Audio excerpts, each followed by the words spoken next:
বন্ধুরা, this is your ইন্ট্রোভার্টিয়ানি। আর এখন যাচ্ছি আমরা বর্গভীমা মন্দিরে। তো চলো জার্নি শুরু করা যাক। তো বন্ধুরা, বর্গভীমা মন্দিরে যাওয়ার আগে কিছু ইনফরমেশন দিয়ে দেওয়া যাক। পীঠ নির্ণয়ের তত্ত্ব অনুযায়ী বর্গভীমা মন্দির হলো 51টি সতীপীঠের একটি প্রধান শক্তিপীঠ এবং এটি ভারতের একটি অন্যতম জাগ্রত মন্দির। এই মন্দিরটি সেন যুগে তৈরি করেছিলেন মাহেশ্বরাজ তাম্রধ্বজ। এখানে মা কালী পূজিতা হন উগ্রতারা রূপে।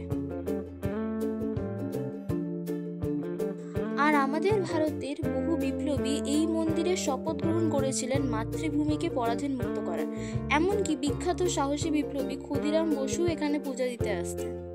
প্রধান প্রসাদ রূপে এখানে শোল মাছ রান্না করা বাধ্যতামূলক।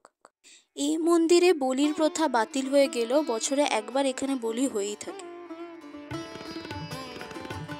তো বন্ধুরা, তোমাদের ইনফরমেশন দিতে দিতে ফাইনালি আমরা বর্গভীমা মন্দিরে পৌঁছে গেছি।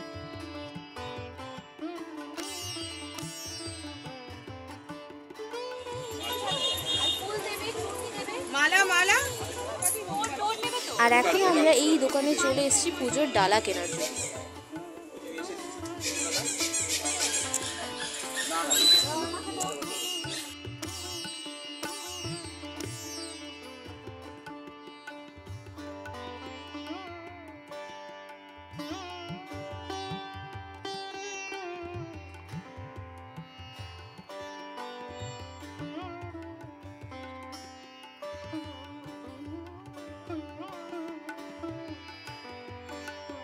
এইখানে পুজো দেওয়ার জন্য একটা আলাদা লাইন করা হয়েছে, আর দক্ষিণা দেওয়ার জন্য একটা আলাদা অফিস টাইপের বসানো হয়েছে সাইডে।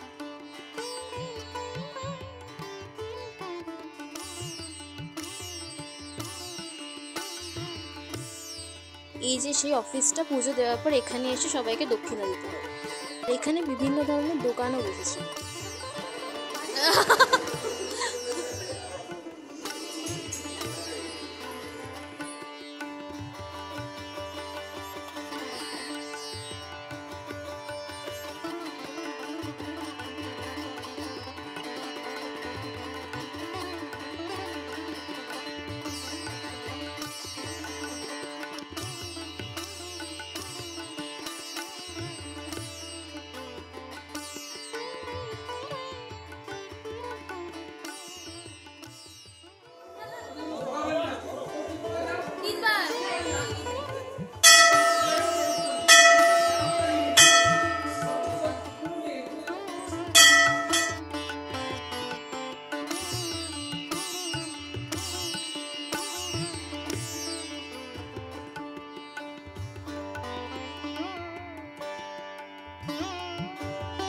আর এটা হচ্ছে বর্গভীমা মন্দিরের সেই চমৎকারী পুকুর, যার জল কখনো মজে যায়। এই পুকুরটার বিষয়টা হচ্ছে, এই পুকুরের জলটা কখনোই নাকি শেষ হয় না।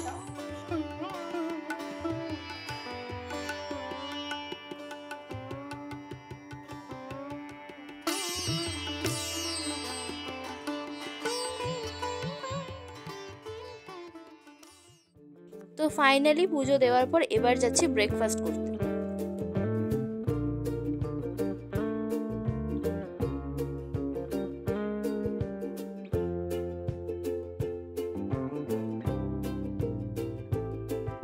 আর ব্রেকফাস্ট করার জন্য চুজ করে নিয়েছি গৌরাঙ্গ সুইটস নামক এই মিষ্টির দোকানটাকে।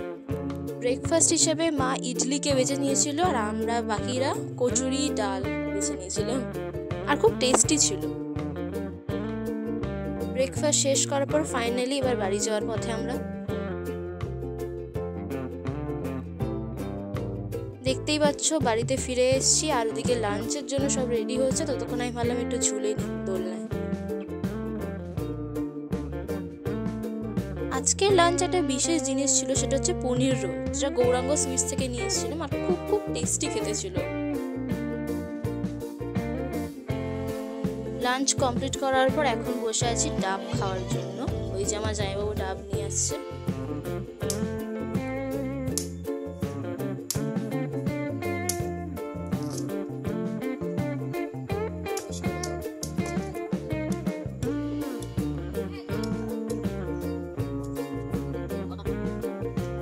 জীবনে প্রথমবার আমি এরকমভাবে ডাব খেলাম, মানে কোনো স্ট্র ছাড়া। অনেস্টলি খুব ভালো এক্সপিরিয়েন্স ছিল, খুব মজা এলো খেতে।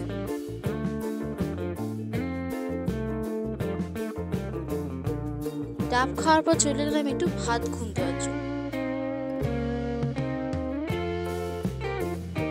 তো বন্ধুরা, এখন আমি ডিনার করতে বসছি। তোমাদের যদি ভিডিওটা ভালো লেগে থাকে তাহলে লাইক আর কমেন্ট করতে ভুলো না, আর যদি এরকম ভিডিও আরও দেখতে চাও তাহলে সাবস্ক্রাইবও করতে ভুলো না। Stay safe, tata.